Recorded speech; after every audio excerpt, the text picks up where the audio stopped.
சாரடியே குளிர் நிலவு கன்றலிலே தங்க மலர் பறித்து தமிழ் தாய்க்கு சூட்டிவிட்டு சங்க தமிழ் தந்த தங்க தமிழ் மொழியில் தொடங்குகிறேன் எனதுரையை.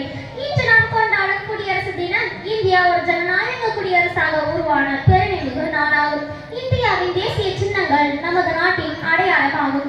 தேசிய கொடி, தேசிய கீதம், அசோக சிங்கம், தேசிய விலங்கு, தேசிய பறவை போன்றவை இந்தியாவின் தைரியம், அழகு மற்றும் ஒற்றுமையை வெளிப்படுத்துகின்றன. அசோக சிங்கத்தின் கீழே உள்ள சத்தியமேவ ஜெயதே என்ற வாசகம் உண்மையே வெற்றி பெறும் என்பதை நமக்கு எடுத்து உரைக்கிறது.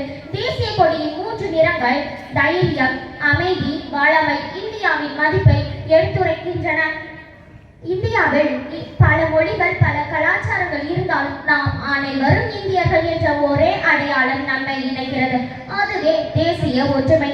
தேசிய சின்னங்களை மதிப்பதும் ஒருவரை ஒருவர் மதிப்பதும் தான் உண்மையான தேசபக்தி.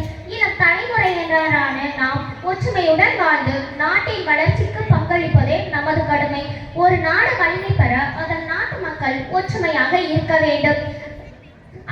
ஒரு நாடு வலிமை பெற அதன் நாட்டு மக்கள் ஒற்றுமையாக இருக்க வேண்டும் என்ற கருத்தை பல குரல்களின் வழியாக வலியுறுத்துகிறார் திருவள்ளுவர். ஒரு நாடு வலிமை பெற அதன் மக்கள் ஒற்றுமையாக இருந்தால் அந்த நாடு முன்னேறும். அதற்காக நமது அரசியலமைப்பு சட்டம் சமத்துவம், சகோதரத்துவம், நீதி ஆகியவற்றை வலியுறுத்துகின்றன.